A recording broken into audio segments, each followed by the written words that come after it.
Okay, so have you ever thought about this what if? Like, trauma isn't just something you remember. What if it's like something your body holds on to? Hmm. Yeah. That's the whole kind of wild idea behind the body keeps the score. Right. And we're going to really try to get into what that means, like really unpack it. Yeah, I think it's easy to think about trauma as, like a mental thing and something you can like process and move on from. Yeah.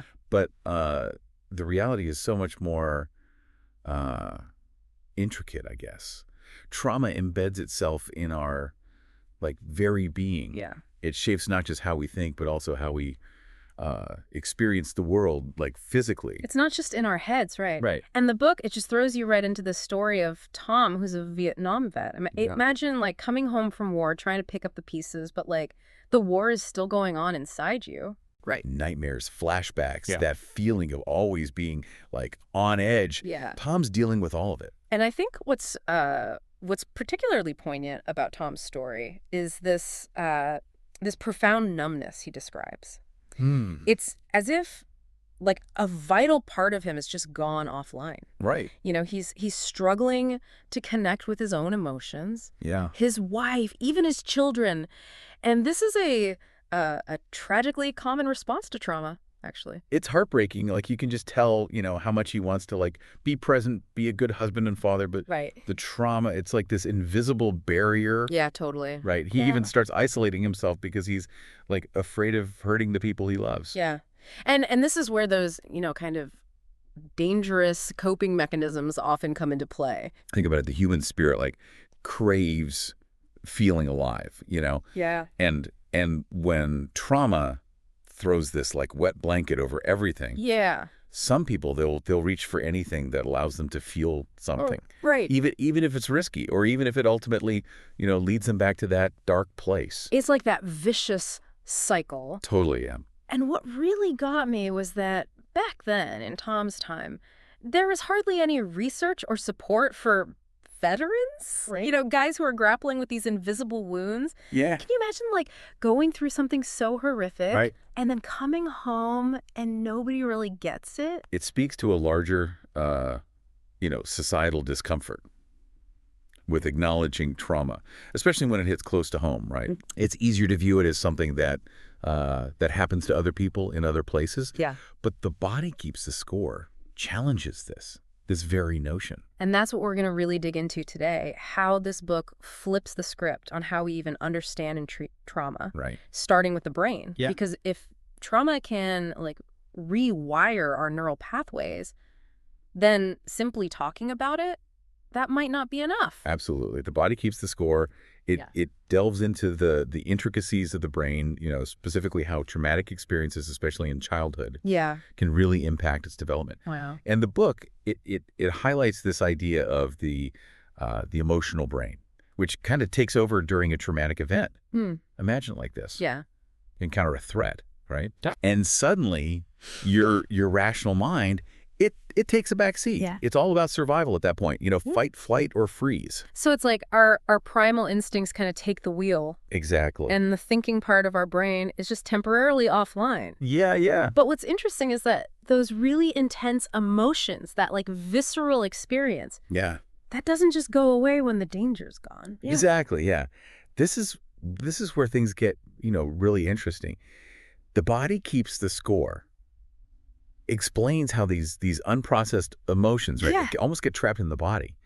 And they create this constant state of high alert. Wow. It's like a feedback loop, continually reinforcing those feelings of fear and reactivity Right. long after the traumatic event has actually passed. So it's like we're still living in that moment, even though it's over, which Right. makes you wonder, like, if trauma is more than just a memory, Yeah. how do we even start to, like, address it? Right. And this is where the body keeps the score gets really compelling, because it introduces us to alternative forms of therapy. Yeah. Therapies that go beyond just talking. Yeah. And they actually tap into the body's wisdom. And what's really fascinating is how these alternative therapies, they recognize the interconnectedness of the mind and body. Right. It's not just about processing traumatic memories, Yeah. like intellectually. Yeah. It's about helping individuals develop a new relationship Mm-hmm. with their physical sensations, Okay. their emotions, and the stories they tell themselves. Think about it this way, right?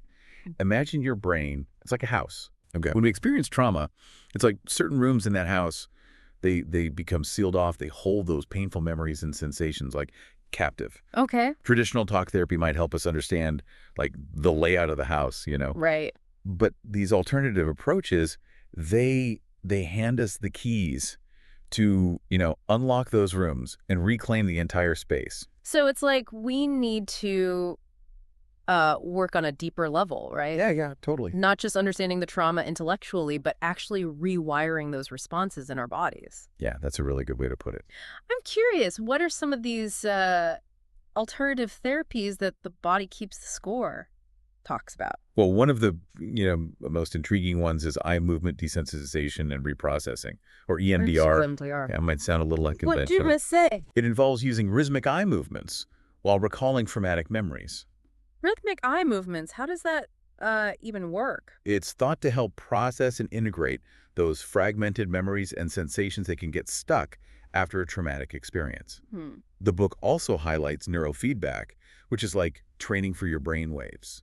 Brainwave training. Now that sounds seriously futuristic. Tell me more about that. Basically, it involves using sensors to, monitor your brainwave activity and providing feedback in real time, usually through visuals or sounds. Okay.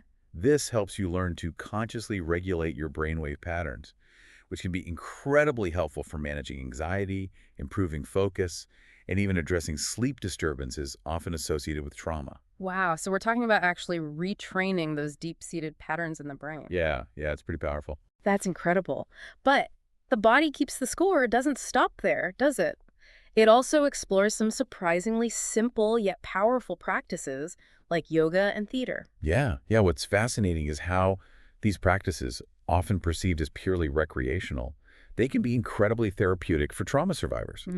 Yoga, with its focus on breath work, mindfulness, and physical postures, can help individuals develop a deeper awareness of their bodies, regulate their nervous systems, and release that pent-up tension trauma often creates. It's like finding a sense of safety and grounding within your own body after feeling so out of control. Totally. And then there's theater. How does that play into healing trauma? Theater provides a safe and structured environment for individuals to explore their experiences through storytelling, movement, and character work. It allows them to tap into their creativity, express their emotions, and maybe even rewrite the narrative of their trauma. It's like reclaiming your story, finding your voice again after feeling silenced for so long. Yeah, it's a powerful concept. But here's the thing, the body keeps the score. It doesn't just introduce these alternative therapies in isolation, does it? It connects them to the actual science of how trauma impacts us on a neurological level. You've hit the nail on the head. What makes this book so groundbreaking is that it bridges the gap between scientific understanding and practical application. For example, it delves into the impact of trauma on the prefrontal cortex, the part of our brain responsible for things like decision-making, emotional regulation, and planning. So when this area of the brain is affected by trauma, it can really impact our ability to function in those areas, right? Yeah. We might struggle with impulse control, have difficulty managing our emotions, or find it challenging to plan for the future. Exactly.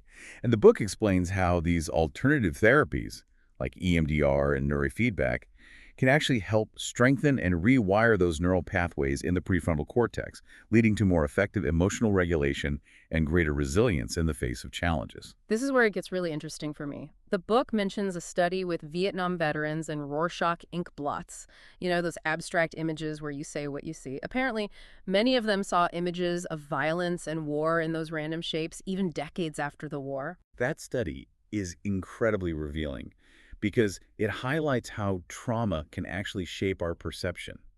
It's not just about what happened in the past, it's about how those experiences color the way we see the world, the way we interpret information, and even the way we interact with others in the present moment. That's a powerful insight. It's like our past experiences create a filter through which we view everything, and when those experiences are traumatic, that filter can be pretty distorted. Precisely. And this brings us to one of the most profound points The Body Keeps the Score makes, that healing from trauma isn't about forgetting or erasing the past. It's about learning to regulate those overwhelming emotions and sensations that trauma can trigger. So it's about changing our relationship to those difficult memories and feelings rather than trying to pretend they never happened. That makes a lot of sense. But how do we actually do that? The book mentions a therapy called internal family systems. What's that all about? Internal Family Systems, or IFS, proposes this really interesting idea that our psyche is made up of different parts, each with its own unique perspective, motivations, and even memories. So it's like having different characters living inside our minds, each with their own voice and role to play. Exactly. And when we experience trauma, certain parts, like the scared child or the protector, can become frozen in time, holding on to those painful experiences and shaping our reactions in the present. That's a fascinating concept. So how does IFS help heal trauma? IFS therapy helps us identify and understand these different parts of ourselves, particularly those that might be stuck in those old patterns of fear, anger, or shame. By bringing compassion and curiosity to these parts, we can begin to unburden them from their protective roles and foster a sense of internal harmony and integration. That's such a powerful message that healing from trauma often involves healing our relationship with ourselves, accepting all parts of who we are, even the messy and wounded parts. But the body keeps the score doesn't just focus on individual healing, does it? It also explores the importance of trauma-informed care on a systemic level. You're absolutely right. The book highlights the urgent need for a more compassionate and informed approach to trauma within our healthcare systems, educational institutions, and even our legal system. And this is where the story of Sylvia comes in, right? It really underscores the importance of that trauma-informed approach.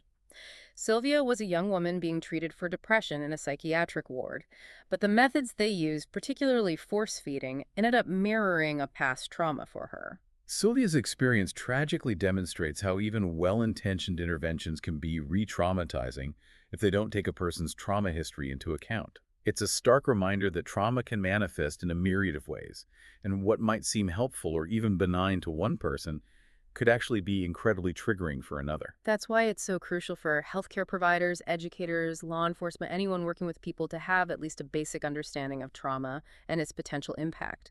Absolutely. Because when we approach people with a trauma-informed lens, we create a safer and more supportive environment for healing to occur. We recognize that their behaviors and reactions might be rooted in past experiences, and we respond with empathy and understanding rather than judgment or punishment. That shift in perspective can make all the difference, can't it? It's about recognizing that people are doing the best they can with the resources and coping mechanisms they have, and that sometimes those coping mechanisms, while understandable, aren't always serving them in the long run. Precisely. And that's where the body keeps the score, offers a glimmer of hope. By shining a light on the impact of trauma and highlighting these alternative pathways to healing, it empowers individuals to advocate for themselves, seek out supportive resources, and ultimately reclaim their lives from the grip of their past. It's like, you know that saying, like, hurt people hurt people. Right. But what if we flipped that, right? Yeah. What if understanding trauma could help us make a more compassionate and supportive world? Yeah. Not just for people who've been through it directly, but for everyone. Right. Because let's face it, trauma doesn't exist in a vacuum, right? That's such a good point. The body keeps the score. It doesn't just offer this new lens for, understanding individual experiences. Yeah. It challenges us to consider the broader societal implications of trauma, When we acknowledge how common trauma is in our communities, Yeah. we can start to dismantle those systems and structures that actually perpetuate harm, Yeah.